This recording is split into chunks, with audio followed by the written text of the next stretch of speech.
is just crying all the time. So, I'm trying to understand all that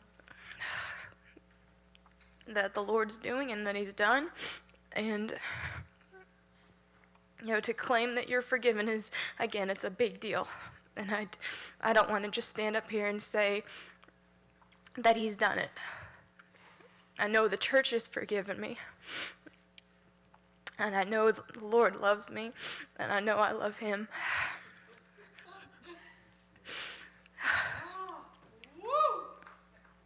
And I'm just trying to be very careful with everything right now. Hopefully I'm not trying to be too careful. I'm just going back and forth trying to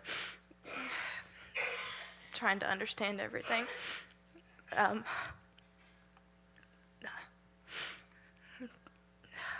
But he was trying to talk to me about computer stuff, and I couldn't breathe. I just had, it's like, hang on a second, I just gotta get that out for a minute. And now I can breathe a little easier. I don't even know what to say. And I might as well just be transparent with everybody. My biggest hang-up is I'm just trying to figure out when He did it, because it's been a long journey. And so that's kind of it sounds silly to say you think you're saved, but you don't know when it happened yet. But that is where I am. So think what you want of it. I might as well just be clear about it and not trying to hold back, because I know everybody's been praying for me. And I love all of y'all so much. So I don't know what any of this means really, but I love y'all. And that's where Olivia's at.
After we had service one night or one day, I don't even remember if it's day or night now.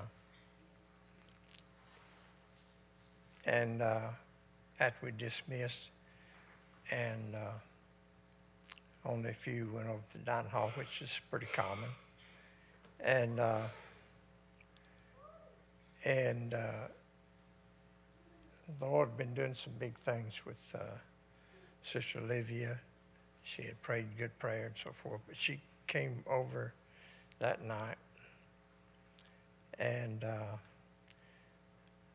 I'd just say that she made a strong commitment to the Lord emotionally and outwardly in words. Really, really big. And meant something to those of us who were there with her. But what we're seeing is the settling. The settling. Belonging to the Lord, I like her words. It's not just it is a big deal. But being settled again and again is part of the growing. Was it Paul? Or was it Peter? I'm trying to think. Be ready to give a reason of the hope that's in you. I mean, comes a time when you be ready to do that. You belong to God, be ready to do that. And I remember somebody sliding down in the seat where they were in a church service, and somebody said, "Leave them alone, they're just soaking." And I like Brother Bob Austin is telling about one of the churches in Mississippi where he pastored back in the 50s, 1950s. And somebody wanted to join the church and said, "Well, tell us about when you got saved." "Well, I heard a buzzing." And Brother Bob said, "Hey, he's heard more than the rest of y'all. Let's receive him." And who can tell what was going on with that man? What sounds funny and so forth, it may have been something really going on with him. More than half a century ago.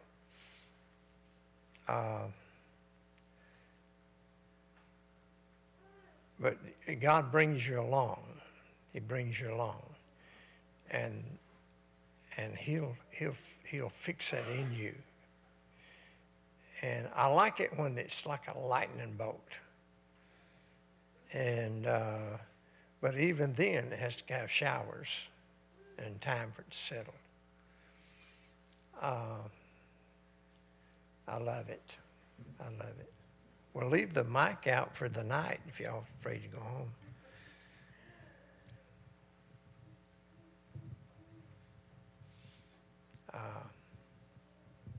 Amen.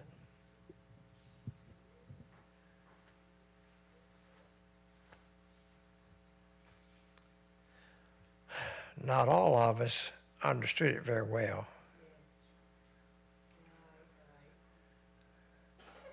And we had to have some really saturation of Scripture and emotional moving in the worship to continue work on us and say, "Hey, that's what happened to me." You read and say, "Oh yeah, that's happened to me," and it just settles more and more.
Brother Bill was preaching one Sunday night, and I believe it was the Lord's Day. And boy, I was sitting like here, along about here. But I had eyes back of my head. I said, "Hang in there, Doc. You got it." I was encouraging him. And so the service, the worship service came to a close, like tonight. And we all went home. We lived back in the cove back there. And there was a young married couple here, and they got out of here and lived a little distance from us. And they stopped at the store, bought a big jug of Coca-Cola and a bag of potato chips. And they went home, and they had a television in their bedroom so they could lay in bed and watch TV. That's the way rich people do it, I think. And so anyway, they got home, got the Coke and ice going, got the chips going up in the bed, and whatever's going on. A little while, he walked over, turned the light. She said, "Turn it back on." And he said, "Well, we got to turn everything off and go to bed." "No, don't turn the light out." He said, "Well, I got to turn the light out. We have to go to sleep." "No, I've got to talk to the preacher." Well, now, just be normal now. Let's go on to bed. You'll see him Wednesday night, and we'll talk to him then. "No, I got to talk to him now." And they're in bed, and, hours moving on into the evening, and done used up all that time watching TV and eating potato chips and drinking Coke, trying to get it off, trying to get that conviction off, because there's a really heavy conviction going on. So next thing we know is they're headed our way, and they come to that side door, which we had that big old room, with the prayer place there, and come in, and one but a minute, I can't even remember going through everything, one but a minute, "I'm lost, I want to be saved, that's why." And so we got there around that ottoman type thing we use for a prayer altar, and she got saved. I mean, she got a good dose of it. And so then you may be rushed out, but you may be rushing back. And if Brother Ronnie Trenton comes by, we'll be having an offering. And he may show up,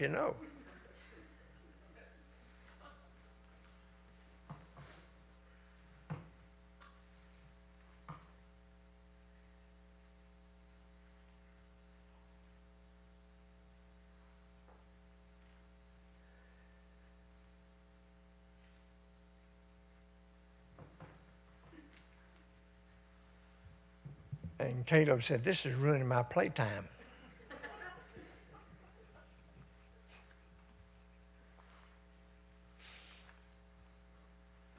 And that's all right.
long as the water holds out, we can go a long time.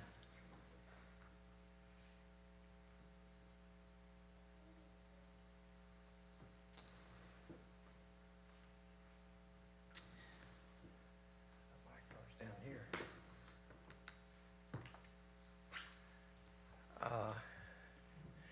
It's all right to wait till you're settled.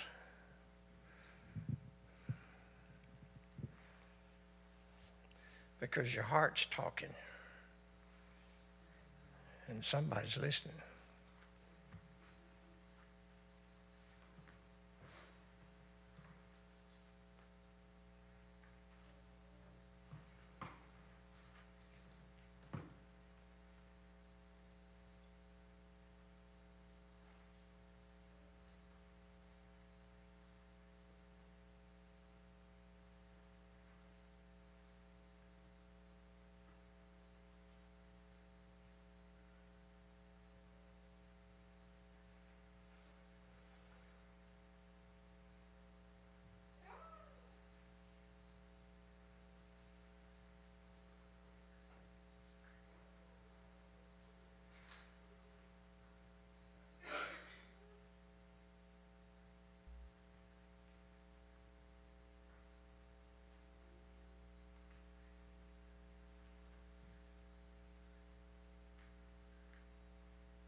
my pastor was preaching a meeting not too far up the road from us in the country. And railroad track run right through the edge of town. And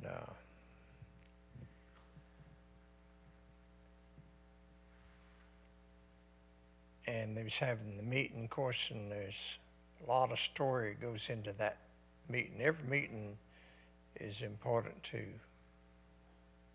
church, or who's sponsoring, what church is funding it, and praying for it, and so forth. A lot of story goes into that experience, but there was a lot of difficulty. Great preacher like my pastor, and there was a lot of like something just had things in a bind. And he called over here, this direction, going out toward where Hatchie Bottom. And Brother Ray had gone down there and preached to some of the poorest people in Tennessee at the time, and built them a church building. And for several people he bought shoes for, so they got shoes, things like that. There was a Peabody Baptist Church, and Brother Sheldon, or Shelton, I'm not sure how his name's spelled. And we only knew him casually. But they'd had that big meeting in the 50s there. And I mean, lots of people got saved at Peabody. And we went over and had a service with them. And they asked they had just an interim pastor, and they asked Brother Sheldon to come out of retirement. His health had him in retirement, but he'd come back to just more of a nostalgic thing, to oversee things and have Brother Ray preach a meeting. And we all went and supported. My, was such white-headed and gray-headed people, just the whole place was filled with them. And it was people that got saved in that meeting back in the 50s. And so Brother Ray called him, and they had a school bus, and that they had, which was a regular school bus, yellow school bus. And he called him and told him what he wanted him to do. So there was, I don't know how many people was available, it was just a handful. From Peabody went with him, and he went up to Hatchie and to those folks up there and loaded them up. Some of them actually didn't have shoes at that time. I mean, some of the poorest, but they loved God and they loved Brother Ray. And he loaded them up, come up there with a whole busload. And he told them what they're doing. They come up there to pray for the meeting. And they got to praying. And I don't know how many days it was now. I'd be wrong probably if I tried to tell how many days they were praying. And suddenly, one of the most difficult men in the town was a hardware store owner. He and his wife both didn't want to have nothing to do with church. They wanted to have Brother Ray come in town and make us, we don't want to be that religious. We go to church when we want to. And they had a 14-year-old daughter. And she went up there and got saved. And she had to slip out to go. And orders was she was not to go. She come to the house rejoicing about being saved. And the daddy pulled his belt off and began to beat her with the buckle end of it, and beat her pretty good. And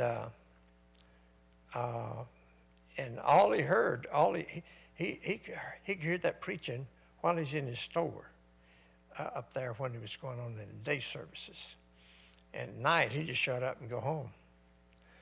And he'd heard some preaching, but that daughter was testifying about getting saved, had much to do with it. So early the next morning, I mean, you're talking about God working somebody over. That daddy went up there to open his store, and he was late. He was early, man, but he wasn't early that morning. And there's people waiting in at his storefront in line trying to get in the store and need to get things. And they began to say, chide him a little bit for being late, and he unlocked, let them in. They got what they needed. And while they were, it got so bad, and this prayer group up, they could hear them preaching and praying. It's almost like next door. And he said, everybody get out. And I said, what? So we got some stuff. I don't care, get out. We're not going to have a store right now. He run them all out, locked the door, and went to the house. And he come in crying. The daddy now, this old hard man daddy, come in crying. He grabbed his wife, said, where's our daughter? Got her. And they, the mother and daddy both got on their knees with the daughter holding on to the daughter standing there and asking her forgiveness. And said, if God will help us, we'll both get saved today. Your mom and daddy both. And she went to praying for him, and God hit both of them. I mean, God fell on the mother and daddy both. The daddy run out one door shouting, and the mother went out the other direction of the house shouting.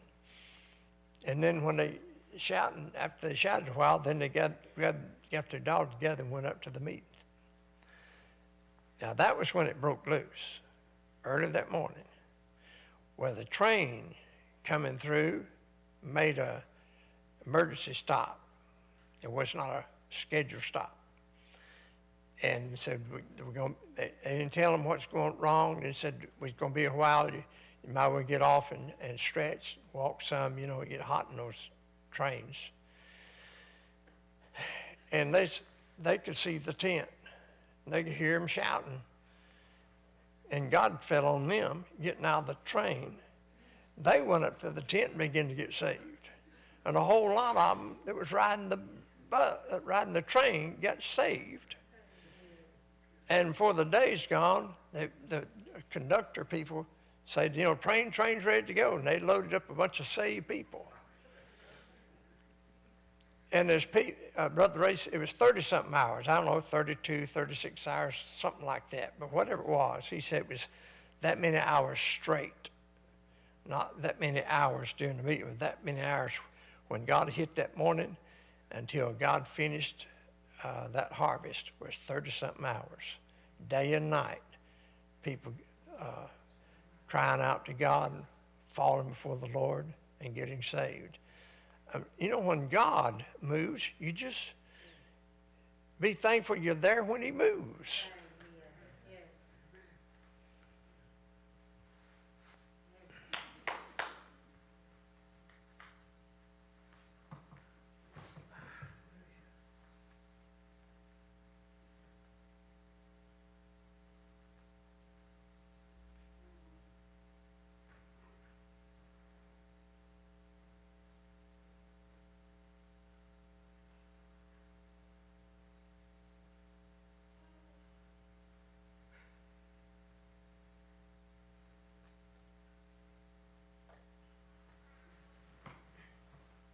I'm going to try to go to the house. I may have to come back, but I'm going to try. And the way I don't know how, I want to use Sister Olivia's words, I don't know how to say it. But whatever it is going on God's doing, I want to rest it with him. and see what'll happen tomorrow. And just see what's going to happen. So get the sleep that you need so you can work and so that you can come back just to see what God will do. That's a good reason. Come back and see what God's going to do. Whatever it is, big. Big God does big things. His still small voice can move a mountain.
We're just not ignorant of his devices. Thank God for the peace we have tonight. And Satan.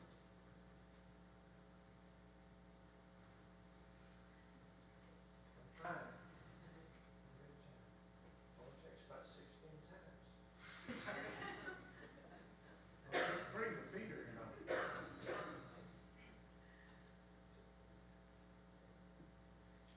Leave it with the Lord. In your heart. You can talk to the Lord out of your heart. I knew a little boy talked to him about being on the leaves of the tree. And you can talk to the Lord right out of your heart. And you can read it. And Paul said, if I know anything, I know that I can trust him. He'll keep that which I've committed to him. All right.